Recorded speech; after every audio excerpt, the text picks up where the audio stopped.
Bienvenue sur le podcast Heroic People, je suis Marc Baillet. Dans chaque épisode, nous vous présentons une personne inspirante ou un message pour vous aider à découvrir les clés de la transformation, du développement du potentiel et de la force d'âme.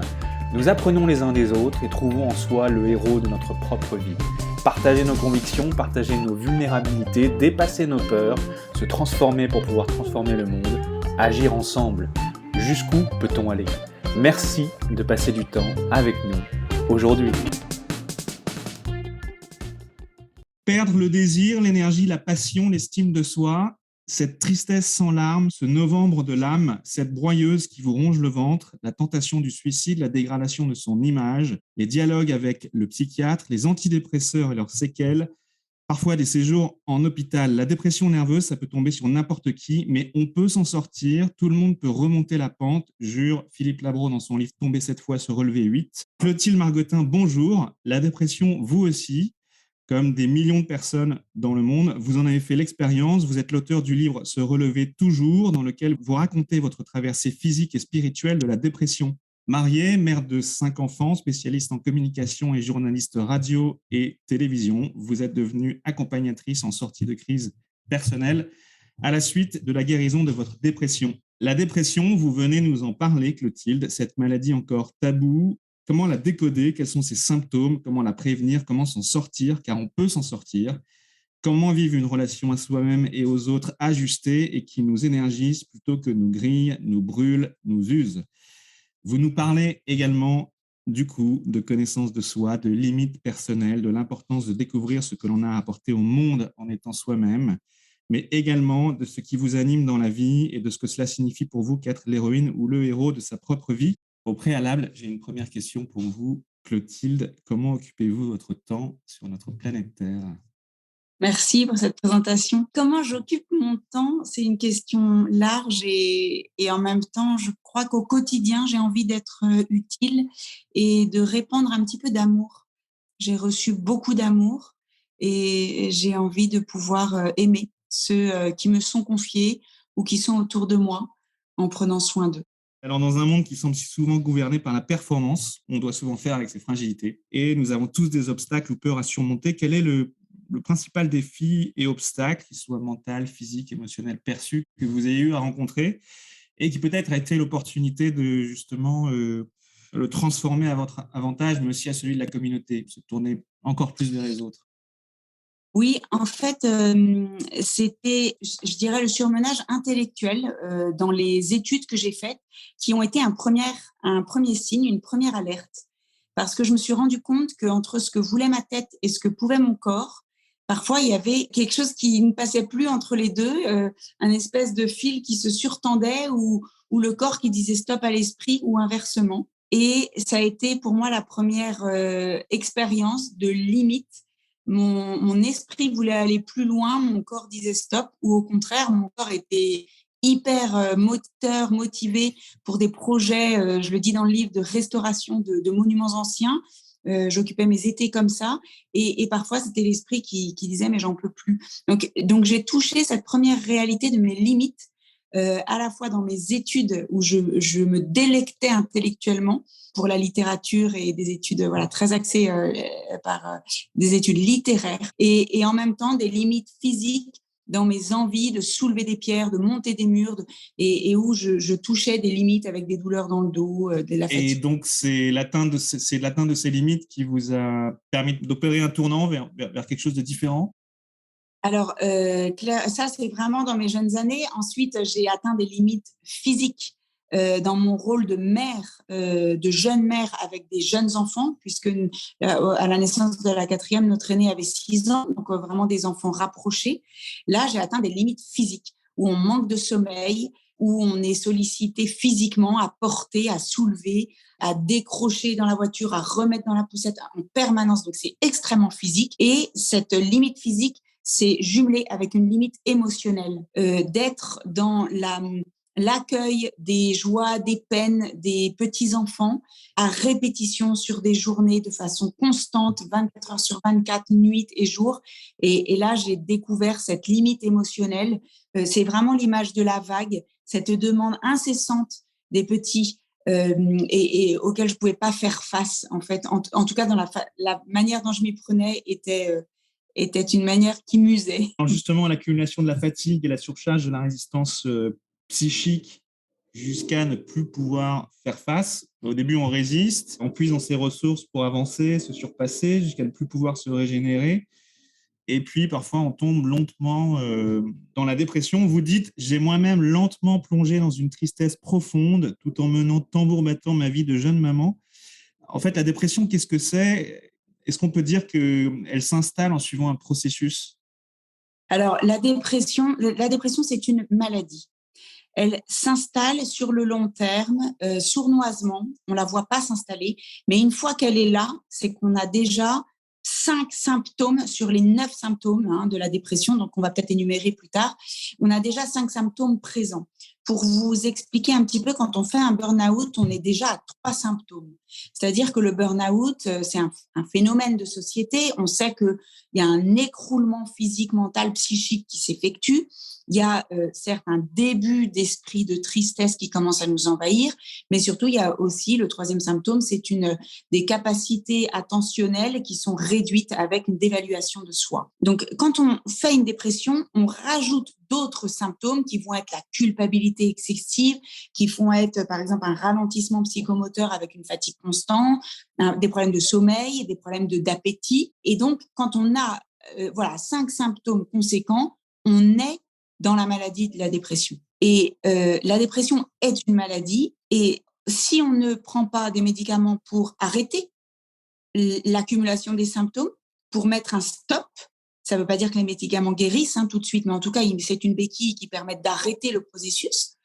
Et dans un deuxième temps, les médicaments vont permettre de reconnecter, recréer les connexions cérébrales qui ont été usées. La dépression est une maladie. Une fois qu'elle est actée, on a besoin de médicaments pour s'en sortir et aussi d'un panel au niveau physique, émotionnel, intellectuel et spirituel pour arriver à reconstruire la personne dans sa globalité. Mais vraiment, pour ce qui est de la dépression, ça se soigne avec un psychiatre, de préférence dans une clinique psychiatrique qui a plus de moyens pour accompagner les malades de dépression, plus qu'à l'hôpital aujourd'hui, en tout cas si on parle de la France. Et ça se fait sur le long terme, mais avec un suivi très spécifique. Vous avez dit qu'il y a 9 grands symptômes, et vous en avez listé 5, je crois. S'il fallait lister les 9 moins 5, les 4 restants, quels seraient-ils? Une dépression, il y a une humeur dépressive continuelle, ça c'est une évidence. Il y a vraiment la perte d'appétit, en fait la perte d'intérêt.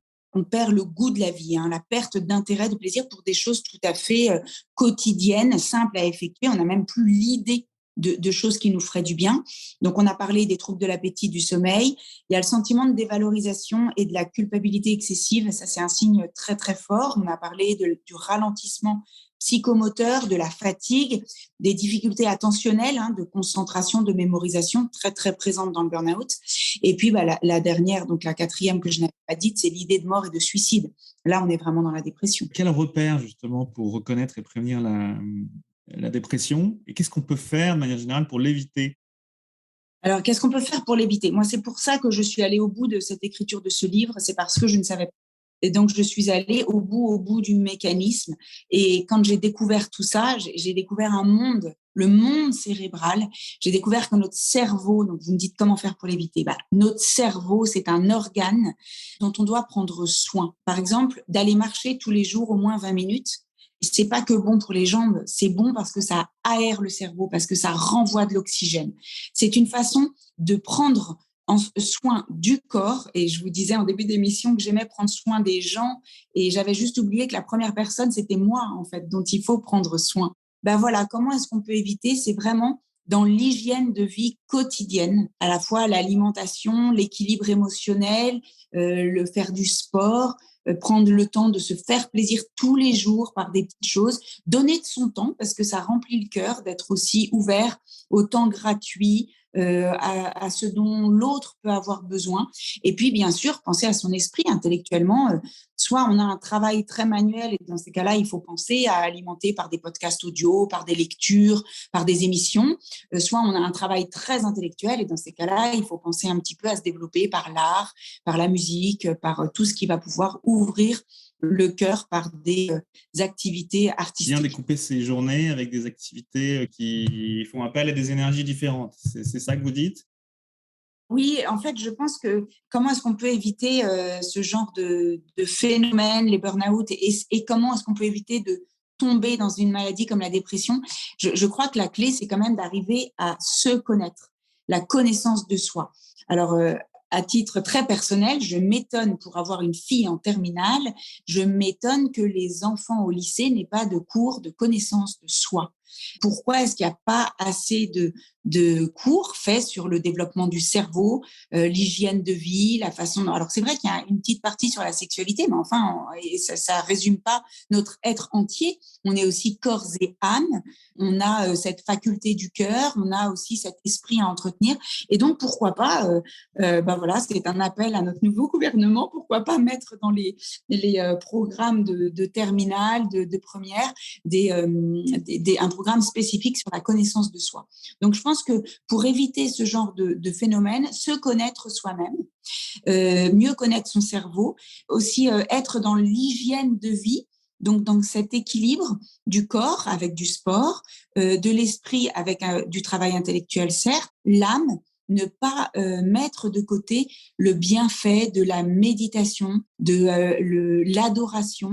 Pour moi qui suis très croyante, c'est vraiment un lieu de ressources, un lieu de paix, un lieu d'amour. Et puis toutes ces facultés liées au cœur, où on va développer l'esthétique, l'artistique, le don de soi, qui permet une vraie harmonie et qui permet d'être vigilant sur cet équilibre qu'on a à tenir. Et l'équilibre tient parce que c'est toujours en déséquilibre. Donc, c'est un travail à remettre au jour tous les jours. Mais c'est vraiment dans cet équilibre et cette vigilance face aux événements de la vie qui, par conséquent, on ne les maîtrise pas, on ne peut pas les prévenir. Mais ça, ma grande leçon de vie de ce que j'ai traversé, c'est le positionnement face aux événements de la vie. Soit vous êtes dans la maîtrise, vous vous tendez et vous êtes donc en tension, donc vous êtes à risque. Soit vous faites l'inverse, c'est-à-dire que vous vous creusez, vous êtes dans l'accueil. C'est pas agréable, c'est pas facile. On apprend à être dans cette position, mais d'être dans l'accueil, ça permet de faire un peu plus le canard. Ça coule sur nous. Ça veut pas dire que ça ne nous atteint pas, mais on est plus dans l'accueil des événements qui viennent à nous. Alors, les événements difficiles qui sont venus à moi, des deuils, l'accompagnement de la maladie d'un proche, c'est des événements douloureux. Mais plus on va être dans l'accueil, moins notre corps va s'arc-bouter contre ce que la vie, notre propre vie, nous demande de vivre. Donc, on ne sera pas en tension en nous-mêmes, on vivra pleinement la tristesse, on vivra pleinement la joie. Voilà, on fait corps avec les événements que la vie nous amène jusque dans notre psychique, psychologique, physique, mentale. Merci beaucoup, Clotilde, pour cette réponse détaillée. Clotilde, est-ce qu'il y a une personnalité ou célébrité qui a expérimenté une dépression et qui ensuite a significativement transformé sa vie, qui vous inspire? Alors, j'ai lu Philippe Labro quand j'étais en dépression et j'ai eu du mal avec le titre. Je me suis dit, c'est la première fois que tu tombes, t'en as pour un bon bout de temps, il faut tomber 7 fois. Bon. Du coup, puis j'ai refermé ce livre un petit peu triste parce que je n'étais pas remplie ni de joie ni d'espérance. Ensuite, il y a une personnalité que j'aime énormément, Dalida. Je chante ses chansons, j'aime énormément Dalida. Elle a une vie terrible, elle se suicide, ses amoureux se suicident. C'est pas une vie très touchante, mais c'est vrai que voilà, je crois que je suis attirée par cette sensibilité. Par contre, la personne qui a vécu une dépression et qui m'a aidée, c'est Louis Martin. Louis et Zélie Martin, qui sont les parents de Sainte Thérèse. Et j'ai beaucoup lu aussi leur autre fille, Léonie, qui était un petit peu, semble-t-il, dépressive et qui va bientôt être bien heureuse. Donc, c'est dire que même si on vit des combats comme ça au niveau émotionnel, on peut quand même se tourner vers la lumière. Mais à l'époque, c'est Louis Martin qui m'a touchée parce que, en fait, nous faisions partie avec mon mari d'un groupe de réflexion. On lisait les lettres de Louis et Zélie et j'ai découvert que ce père de famille aimant, qui avait donné tout pour sa famille, avait terminé en hôpital psychiatrique. Et ça a changé mon regard sur cette maladie que dans le début du livre, je vous dis, il y en a, c'est pour les fous, c'est des débiles mentaux, c'est ceux qui s'écoutent trop, c'est voilà. Donc j'avais une vision très négative de ceux qui pouvaient être atteints au niveau de leur psychique, de leur mental. Et la figure de Louis Martin a donné de la dignité à cette maladie. Et j'ai vu cette maladie autrement. Et je pense aujourd'hui que s'il y a un message à faire passer, c'est qu'il n'y a pas de honte. Je dis que c'est la maladie de la honte parce que je l'ai vécu comme ça. Mais justement, aujourd'hui, il y a un message à faire passer. Il n'y a pas de honte. Il n'y a pas de gloire à être touché au cœur, au cerveau ou à la jambe. On ne choisit pas son épreuve. Il n'y a pas de honte à accueillir cette épreuve si elle se situe au niveau du cerveau. Alors oui, la dépression est une souffrance, mais contrairement à ce que l'on imagine souvent, elle est aussi une épreuve dont on peut sortir grandi. C'est un peu ce que vous nous dites jusqu'ici. Comment ça marche ? C'est pas si simple d'en sortir grandi, et je peux dire ça alors qu'il y a plus de 10 ans de recul avec cet épisode de maladie. Je n'étais pas capable de dire ça ou de l'accueillir il y a 10 ans. La dépression est une maladie terrible parce qu'elle touche toutes les composantes de l'être. C'est pas juste une jambe cassée qui touche le physique, qui touche la jambe cassée.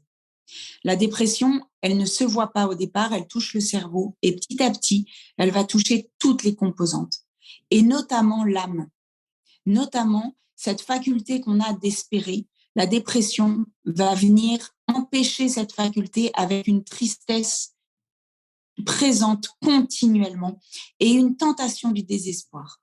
Et j'ose le dire parce que comme la dépression vient supprimer les connexions cérébrales, on n'a plus la volonté lorsqu'on est en dépression, puisque là, c'est juste au niveau du cerveau. Le cerveau cortex au niveau du front de la tête n'est plus relié au cerveau archaïque des émotions, puisque le corps se sent en danger, donc il y a une coupure qui se fait naturellement.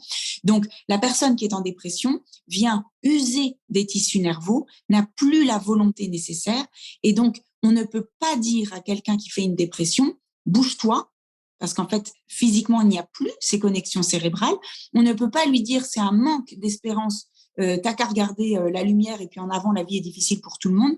C'est une aberration d'accompagner des gens qui vivent une dépression de cette façon. Et c'est d'ailleurs pour ça que, pour moi, qui est une foi très ancrée, je ne parle de la vie de l'âme qu'une fois qu'on a pris soin du corps, du cœur, de l'esprit. On peut alors venir toucher l'âme, mais pas avant, parce qu'avant, l'âme est triste, l'âme est attirée par la désespérance, l'âme est en colère. Ces sentiments-là sont à accueillir, parce que la personne qui vit ça a le droit de ressentir cette colère. Par contre, comment on y arrive? Effectivement, on arrive à transformer l'épreuve en positif. Joël Pralong dit qu'on peut se relever de ses échecs. Et j'aime beaucoup cette phrase de Joël Pralong, trouver un sens à ses échecs, dans son livre, qui dit « C'est l'histoire sans cesse renouvelée du grain de blé jeté en terre qui doit mourir pour produire du fruit. La graine qui se fendit sous la terre, puis se brise, souffre, mais cette souffrance lui donne l'occasion d'offrir ce qu'elle a de meilleur, une minuscule tige, puis un épi bourré de graines nouvelles. » Voilà, nous sommes tous cette minuscule tige. On peut transformer l'épreuve une fois qu'on a dépassé l'épreuve du corps, du cœur, de l'esprit pour toucher l'âme. Et c'est là qu'on transforme tout. L'âme qui vient se tourner vers son créateur, qui a ce cri de détresse et qui a une réponse d'amour, mais inconditionnelle et infiniment plus grande que tous les cris de détresse. Alors là, oui, on transforme l'expérience. Mais ça se fait pas tout seul, ça se fait pas si vite que ça. Et le temps de Dieu n'est pas celui des hommes. Ça, c'est bien vrai. Alors, il y a un médecin qui est également un prêtre qui s'appelle Pascal Hide qui dit « La dépression est un ratage de l'amour-don ». Est-ce que vous êtes d'accord avec cette définition? Comment vivre l'amour-don de manière juste, c'est-à-dire la priorité du recevoir sur le donner, prendre soin de soi, se détendre? Donc, Pascal Hide, burn-out, la maladie du don. Je suis d'accord pour dire que c'est la maladie du don. Je ne suis pas d'accord pour dire que c'est un ratage, parce que pour moi, la dépression est une maladie. Donc, on ne choisit pas sa maladie, on subit la maladie ou on s'autorise à la transformer. Mais je ne crois pas qu'on a raté quelque chose. Je pense qu'on n'a pas appris. On n'a pas appris, on n'a peut-être pas expérimenté aussi. Et peut-être que c'est la première expérience qui fait qu'on tombe et qu'après, on ne se laissera plus prendre. Et moi, quand on me dit « Est-ce que vous avez peur de retomber ?» Ça me fait toujours sourire parce que j'ai eu peur. Mais en fait, je suis très rassurée de voir que les épreuves ne se sont pas arrêtées avec la guérison de la maladie. Les épreuves ont bien continué à être présentes. Alors, des épreuves physiques, des épreuves émotionnelles, des épreuves intellectuelles. Il y a eu des épreuves et je ne me suis pas réécroulée. Donc, je suis contente de me dire que non, aujourd'hui, je n'ai plus peur. Je veux bien que les épreuves s'arrêtent, mais je n'ai plus peur et je crois qu'on est sur cette terre pour continuer à avancer malgré tout. Donc, je n'emploierai pas ce mot de ratage. J'emploierai plutôt le manque d'expérience, le manque de préparation. Et c'est peut-être pour ça que je dis qu'il y a quelque chose à faire au niveau de la connaissance du cerveau. On fait des progrès merveilleux au niveau médical, mais je pense qu'il faut que nous, humains, on prenne conscience de cet organe merveilleux qu'est notre cerveau. C'est vrai que les neurosciences aujourd'hui nous sont apportées de manière très pédagogique et donnent des clés très concrètes pour pouvoir comprendre comment on fonctionne, quelles sont nos zones de confort, nos talents naturels et comment gérer nos émotions. Enfin, en tout cas, de pouvoir les décrypter et comprendre comment elles nous jouent des tours ou dans notre relation à nous-mêmes ou aux autres. Et puis, vous savez, souvent dans les accompagnements d'une personne qui est en dépression, elle ne sait plus ce qu'elle peut faire pour retrouver du plaisir, mais des petits plaisirs. Elle ne sait plus ce qui va nourrir son cœur, ce qui va lui redonner de la ressource. Elle n'a plus d'envie. Et c'est vrai qu'il y a d'ailleurs certaines personnes qui créent des parcours pour mieux se connaître quand on est jeune fille. Je pense à la formation ISHA, ISHA, où justement cette personne éduque les jeunes filles à mieux se connaître, à se développer. Et c'est vrai que c'est une richesse pour tout être humain de mieux se connaître et de se dire, bah là, je vis une très grosse épreuve, je n'ai même plus d'envie. Mais moi, ce qui me ressource, c'est d'aller à la mer. Donc, je vais le faire. Voilà. Et d'arriver, si on le sait avant que l'épreuve arrive, c'est quand même un peu plus facile. Alors, est-ce qu'il y a un profil de personne plus sujette à la dépression qu'une autre, que les autres? Est-ce qu'il y a un profil type? Alors, je pense qu'avant, on avait un héritage générationnel dans certaines familles, etc. Et la dépression était un peu cantonnée à des profils particuliers. Là, ce qu'on a vu depuis une dizaine d'années, c'est que, en fait, il y a le phénomène du burn-out qui s'étend tellement lié à notre société très performante. Et le phénomène du burn-out s'étend tellement qu'en fait, de plus en plus de monde sont touchés. Et aujourd'hui, avec les suivis que j'ai et surtout après avoir fait relire mon livre par des psychiatres, il se trouve que la dépression touche de plus en plus de monde, de plus en plus d'âge, de plus en plus de classes sociales. Maintenant, ce qui est vrai, c'est qu'il y a quand même des profils d'hypersensibles, de QI un peu élevé, de personnes justement très dans le don. Par exemple, pour les métiers, on a très souvent, on a des métiers au niveau du médical. On a beaucoup de psy, beaucoup de thérapeutes, beaucoup de psychiatres, mais on a aussi des métiers dans l'ordre du religieux, des prêtres, des évêques, dans le monde social, les mères de famille. Donc finalement, tout ça, ça a quand même un lien. C'est des personnes qui sont dans le don. Pour ça que je rejoins Pascalide sur le burn-out, la maladie du don. C'est des personnes qui sont dans le don, qui donnent beaucoup, qui donnent peut-être pas de façon ajustée, qui doivent aussi se préserver. Donc c'est souvent des profils passionnés, mais on ne peut pas nier que tous les personnes un peu hypersensibles et peut-être avec des QI un peu supérieurs sont aussi concernées par ces maladies et peut-être une vigilance à avoir particulièrement pour ce style de profil. Vous nous parlez d'amour-don, enfin, le fait de donner de manière ajustée. Thomas Dansembourg, qui est un expert de la communication non violente, dans son livre « Cessez d'être gentil, soyez vrai », il nous parle de ça. Selon vous, qu'est-ce qui se passe quand on est trop gentil ou en posture de sauveur, de trop donner? C'est des personnes qui sont très empathiques. Donc, c'est très, très beau, mais je pense que c'est ce qu'on vivra dans l'au-delà, quand on sera tous avec des gens très empathiques. Mais malheureusement, sur cette terre, on n'est pas tous câblés de la même façon au niveau de l'envie d'aimer, l'envie de donner. Et que du coup, sans porter de jugement sur ceux qui sont plus plus fermes sur leur position, qui vont être plus égoïstes, qui vont mettre plus de limites. Peut-être qu'ils ont déjà des raisons objectives de le faire et puis peut-être qu'ils ont aussi eux-mêmes souffert. On sait que c'est des mécanismes de défense. Mais du coup, quelqu'un de très empathique dans le monde actuel, ça peut donner un vrai danger parce que c'est un peu mettre un petit lapin tout gentil au milieu d'une meute de loups. Donc, en fait, il n'est pas à sa place parce qu'il va se faire bouffer tout simplement. Donc, c'est aussi accompagner ces personnes en leur expliquant qu'il faut qu'elles se respectent et qu'elles soient elles-mêmes. Si elles sont très empathiques, il y a des lieux où elles vont pouvoir l'être, mais leur montrer qu'il y a certaines occasions, certaines relations où il va falloir apprendre à mettre des limites. Parce que c'est le mécanisme de l'abus. C'est-à-dire que l'autre va venir prendre, même au-delà de ce qu'il a le droit de prendre, parce que on est un peu tous animal, hein, c'est la relation de toute puissance, de pouvoir. Donc, quelqu'un de trop gentil va se faire bouffer.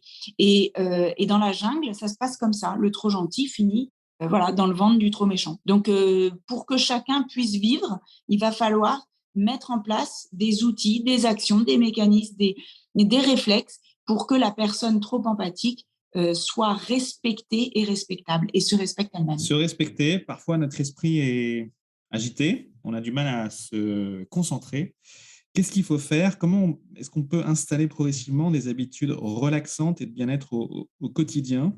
Vous en avez un peu parlé tout à l'heure. Pour vous, quels sont les bénéfices de la respiration, de la méditation, de la prière?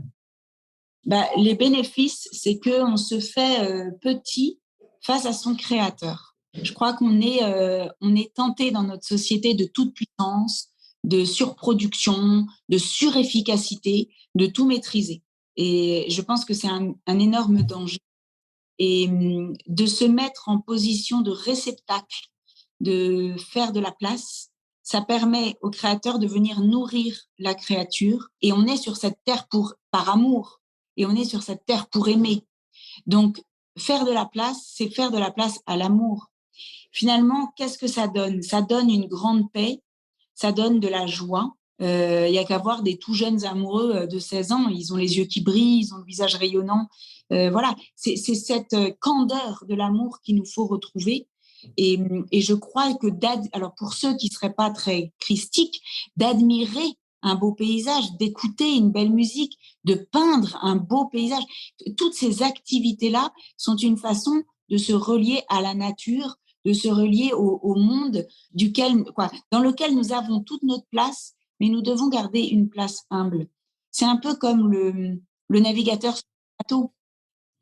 Oui, il conduit son bateau, mais s'il y a une tempête, il va être prudent et il reste humble face à l'océan. C'est l'image aussi du montagnard qui va grimper et qui va rendre gloire à cette montagne immense, mais qui va prendre toutes les précautions nécessaires pour y aller. Il faut garder cette humilité face à la nature dans laquelle on est et ne surtout pas oublier que notre propre nature est une nature blessée et nous ne sommes pas tout-puissants. Ton travail doit te servir à te bien construire. C'est le philosophe français Jean Guiton qui dit ça. Qu'est-ce que vous en pensez? J'en pense que c'est juste parce qu'il doit servir. Le travail doit être au service de la personne et pas la personne au service du travail. Je crois que la personne est première, mais sur mon compte LinkedIn, je mets cette phrase de Christiane Singer. Vous le savez comme moi, ce qui reste d'une existence, ce sont ces moments absents de tout curriculum vitae et qui vivent de leur vie propre, ces percées de présence sous l'enveloppe factice des biographies. Le travail est au service de la personne et je suis d'ailleurs toujours frappée quand des personnes sont en arrêt maladie, elles disent « je ne fais plus rien ». Et je dis « non, je ne suis pas du tout d'accord. Vous êtes en travail sur vous-même. Pourquoi ce serait rien de prendre le temps de travailler sur vous? Je fréquente souvent des monastères. Quand je vois 60 hommes dans la force de l'âge ne faire que prier et labourer la terre, et qu'ils ont un rayonnement extraordinaire, est-ce que c'est ne rien faire? Ils pourraient tous être chefs d'entreprise dans notre monde. C'est pas qu'ils manquent d'idées, c'est pas qu'ils manquent de compétences. C'est qu'ils font un travail sur eux-mêmes et pour le monde. Et donc, les termes arrêt de travail, congé maternité, vous croyez que c'est un congé? Tout ça, c'est montrer à quel point tout ce qui est lié sur le travail de la personne n'a aucune valeur dans notre société. C'est pas parce que ça n'a pas de valeur que c'est pas parce qu'elle n'est pas reconnue qu'elle n'est pas. Donc, c'est ce travail sur nous-mêmes qui est pour nous, pour moi, qui est le plus important puisque c'est ce qui perdure. Peut-être ce que vous voulez dire, Jean Guiton, ce sont nos activités qui nous permettent de nous construire, de nous nourrir, et donc on doit à la fois bien les orchestrer, mais aussi bien les choisir. Ne pas forcément choisir n'importe quelle activité, qu'elle soit rémunérée ou non. Et puis, tout dépend de l'équilibre qu'on va pouvoir mettre en place. Je crois qu'une activité en tant que telle n'est pas bonne ou mauvaise, mais c'est l'activité mise à côté d'une autre activité dans un contexte familial, social, professionnel. Et donc, c'est toujours cet équilibrage, ne pas faire des choix par contrainte, mais vraiment choisir ce qu'on met dans sa vie et penser à nourrir corps et âme pour pas être complètement dans l'intellect et en oublier le cœur. Exactement. Qu'est-ce que vous dites, Clotilde, à quelqu'un qui souffre d'une extrême fatigue ou justement fait une dépression ou a des symptômes de dépression? Quel mot consolateur, aimant, rassurant? La première chose, c'est exactement ça, c'est d'accueillir et d'écouter. Et pour écouter, il faut faire le vide en soi, c'est-à-dire qu'il faut se taire, il faut reformuler et je dirais un petit peu aussi de distance. Une personne qui vous dit « j'en ai vraiment marre au point de me jeter par la fenêtre », ce n'est pas une blague et ce n'est pas un appel au secours. S'il vous le dit, c'est que c'est réellement la souffrance dont il souffre. Savoir garder un peu de distance en disant « j'ai compris que ton mal est si fort que tu préférerais te jeter par la fenêtre ». Donc, c'est vraiment l'accueil. Aussi, prendre la mesure de la gravité. C'est-à-dire que je vais dire ce que j'entends est vraiment sérieux. Ça va nécessiter une mise en place, une constellation autour de vous en termes de médicaments, de suivi médicamenteux, avec un psychiatre, une psychologue. On va mettre en place beaucoup de choses parce que c'est sérieux. Mais j'aime bien dire aussi, c'est pas grave. C'est pas grave parce qu'en fait, cette maladie, on la connaît. On sait de mieux en mieux comment on peut accompagner les personnes. Et puis, c'est une épreuve et on sait qu'on peut la dépasser. Donc, cette phrase-là, je l'emploie souvent, c'est sérieux, mais c'est pas grave. Le comment ça va vraiment, qui permet donc à cette personne de déposer. Et j'aime bien ce terme de la dépose, puisque je parle du fardeau avec lequel les personnes arrivent, que le temps de la journée avec les conférences burn-out, ça va pas supprimer la maladie, mais ça va juste permettre de déposer le fardeau et de ne repartir que avec ce que la personne peut porter, c'est-à-dire ce qui incombe de sa responsabilité. Parce que souvent, on arrive avec un fardeau, avec beaucoup de problèmes qui ne sont pas de la responsabilité de la personne. Et c'est ce qui fait que la personne croule sous son fardeau. Donc, il y a vraiment cette démarche de déposer, de faire un peu le tri et de dire, bah voilà, ce qui te reste à porter là, c'est toi qui en es responsable. Et c'est mon troisième volet, c'est la responsabilité. C'est de dire, en fait, la maladie, tu l'as pas choisie, elle est là. On la constate, mais il y a une chose que tu peux choisir, c'est ce que tu en fais. Donc, cette responsabilité, ça peut te permettre d'avancer. Qu'est-ce que tu veux en faire? Et c'est là où on voit la bascule. C'est que la personne qui comprend qu'elle l'a pas choisi, qu'elle en est pas responsable, mais qu'elle peut choisir de ce qu'elle en fait, en général, ça permet une bascule et c'est souvent ce qui fait qu'une personne complètement fermée à la psychiatrie en début d'entretien peut, au bout de 3/4 d'heure, me dire « je vais peut-être appeler un psychiatre ». Merci beaucoup, Clotilde. S'il fallait donner 5 conseils pour prévenir la dépression, de manière très synthétique, quels seraient-ils? Pour prévenir, il y a un truc qu'on ne peut pas prévenir, c'est les événements de la vie. Donc, le premier conseil, rester conscient et humble face aux événements de la vie. Et moi, j'aime bien déposer ma journée le matin et rendre grâce le soir, parce qu'en fait, la journée commence, on ne sait pas trop ce qui va se passer. Donc déjà, d'être dans cette dynamique-là au quotidien, ça permet d'être dans l'accueil et non pas dans cette tension. La deuxième chose, c'est faire mémoire. Et à la fin de la journée, j'aime bien faire mémoire de la journée, parce qu'en fait, on est des êtres, on est dans le zapping, donc on oublie vite. Mais en fait, faire mémoire, si j'ai eu une douleur à un endroit dans la journée, j'ai pu la zapper. Mais en fait, c'est important. Tiens, j'ai eu mal. Tiens, demain, je regarderai, est-ce que j'ai toujours mal ou pas? Voilà. Être dans l'écoute, du coup, dans l'écoute de soi. Tel événement m'a mis dans grand stress. j'étais pas du tout dans mon assiette, ou au contraire, j'ai ressenti une immense joie à faire ce travail alors que c'était difficile. Voilà, être dans l'écoute de ce qu'on ressent. Et je dirais aussi l'action de grâce. Une journée qui se termine où il y a eu de belles choses, des choses plus difficiles, etc. Quoi qu'il en soit, être dans l'action de grâce de ce qui nous a été donné à vivre dans la journée. Je crois que si on est dans cette posture, la vie n'est pas plus facile, mais la vie est plus accueillie et donc moins à risque de tension et de dépression et de burn-out. Et le cinquième conseil que je peux donner pour rester dans ce positif, c'est d'être dans l'émerveillement quotidien des choses très simples, mais n'ayez pas peur de vous arrêter devant une jolie fleur, de la sentir. N'ayez pas peur de regarder un escargot avancer. N'ayez pas peur de regarder l'arbre devant votre fenêtre changer tout au long de l'année. L'émerveillement permet de rester dans ce concret, dans cette admiration de la nature et surtout d'être en lien aussi avec les émotions que cela nous procure. Alors, à l'inverse, il devait y avoir 5 postures pour être certain de faire une dépression. Pour être certain que quelqu'un fait une dépression, il y a une tristesse installée, il y a un ralentissement psychomoteur, il y a une agitation qui empêche de bien dormir, il y a un dégoût pour les petites choses de la vie et il y a une culpabilité inappropriée.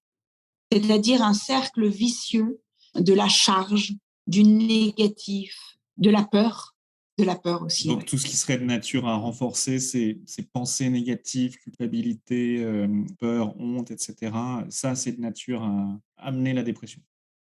Oui, alors ça peut être de nature, mais il faut vraiment une surcharge émotionnelle, physique, mentale, une accumulation de symptômes, j'allais dire, pour faire pression sur la personne et pour l'user de l'intérieur. Pour faire une dépression, il faudrait couper ses tissus nerveux. Et en synthèse, il peut donner 5 conseils pour justement revivre après une dépression. Alors moi, je fais le parallèle entre la dépression et une opération chirurgicale. C'est-à-dire que quand le diagnostic tombe, il faut se faire opérer. Il y a une petite préparation et on rentre à l'hôpital ou à la clinique. Là, on est dans le bloc opératoire. Quand on ressort du bloc opératoire, on va être en chambre stérile pendant un moment. Et quand on sort d'une clinique psychiatrique, on n'est pas capable de retourner dans le monde directement. Donc, il y a un sas. Cette chambre stérile, ça va être un climat de bienveillance autour de soi. Ça va être peu de relations. Ça va être que des choses positives. On va essayer de remplir de positif et de faciliter la vie de la personne. On va plus rien demander à la personne. On va essayer vraiment d'être dans cette chambre stérile. Et après la chambre stérile, il y a la rééducation. C'est toujours pas la vraie vie. On est guéri, on va bien, mais on va reprendre en faisant des séances de rééducation. C'est-à-dire qu'on va tester, on va reprendre un voyage professionnel. Et puis, en fait, le 2 jours, ça s'est bien passé, mais quand j'ai fait 5 jours, j'ai craqué. Donc, voilà, on va être dans le test. Et donc, cette rééducation, elle est fondamentale pour une guérison vraiment définitive et sans rechute. Et puis, c'est à la fois le test de ce qui marche, mais c'est aussi mieux se connaître, ajuster par rapport à ce qu'on a connu de soi et par rapport à la maladie qu'on a traversée. Et donc, votre question, c'est après, une fois qu'on a été hospitalisé, qu'on est sorti en chambre stérile, qu'on a été rééduqué, on repart dans le monde. Et oui, les 5 conseils pour repartir dans le monde, c'est vivre avec cette grande humilité, cette grande vigilance, cette grande conscience de nos fragilités, mais aussi être soi-même, c'est-à-dire ne pas basculer comme un masque qui ferait qu'on n'est pas soi-même et que, en fait, on serait régi par la peur, on continuerait à se cacher. On peut être soi-même, mais en ayant conscience que c'est parfois pas adapté au monde qui nous entoure. Donc, c'est à nous de renoncer à certaines occasions, à certains contextes qui ne seraient pas favorables. C'est très clair, merci beaucoup Clotilde. Vous en avez un peu parlé tout à l'heure, mais je vous pose quand même la question. Gaieté, rire, simplicité, que vous inspirent ces mots? Pour moi, c'est la vie. C'est ce pourquoi j'ai décidé de rentrer en clinique psychiatrique, parce que j'avais perdu ça. Et moi, j'aime énormément la vie. Moi, j'aime énormément les petits plaisirs, prendre un petit café le matin avec un croissant, je fais un petit lézard, me mettre au soleil, regarder la mer. Voilà, ça, pour moi, c'est des vrais plaisirs. Donc, j'aime la vie. Pour moi, c'est la candeur de l'enfance. Si j'ai un conseil à donner, c'est ça. C'est renouer avec l'enfant qu'on était. Parce qu'on a eu ça, en tout cas quand on a eu des enfances heureuses. C'est pas toujours le cas, je dois dire, mais quand on a eu des enfances heureuses, faciles dans nos sociétés occidentales où voilà, on fait quand même partie des générations qui ont tout eu en abondance et j'ai un problème, hein, quand même dire ce qui est. Quand on a eu ça, eh bien, se relier à cette candeur de l'enfance, à la légèreté, c'est quand même à entretenir parce que c'est une vraie richesse pour vivre au quotidien. C'est une des raisons pour lesquelles on a créé avec Stéphane Tremblay pour RCF Haute-Savoie les bons conseils de sortie parce qu'il y avait cette envie de partager des bons plans de sortie donc aux personnes de notre région, hein, le Genevois, Annecy, Chambéry, donc de Lausanne jusqu'à Chambéry en passant par Albertville et Annecy, sur la région, de proposer des bons plans culturels de sortie. Parce qu'en fait, la culture, donc pour moi, ça répond à l'ouverture du cœur, à ce qui nourrit, à ce qui est beau, à ce qui fait grandir l'âme. Et donc, c'est très important. Et on a vraiment à cœur à proposer des idées toutes les semaines, des idées de sorties, de concerts ou même de conférences en ligne. On s'adresse en fait à toutes les composantes de la personne et ces bons conseils de sortie sortent le mercredi pour préparer le week-end et le début de semaine suivante. Voilà, sur RCF Haute-Savoie. Merci beaucoup Clotilde. Clotilde, avec qui est-ce que vous rêvez de prendre un café? Avec mon mari. J'adore nos petits cafés le matin. Merci beaucoup. Pour quelle chose ressentez-vous le plus de gratitude dans votre vie? À qui avez-vous envie de dire merci? Ah, c'est une très belle question. J'ai envie de dire plusieurs merci.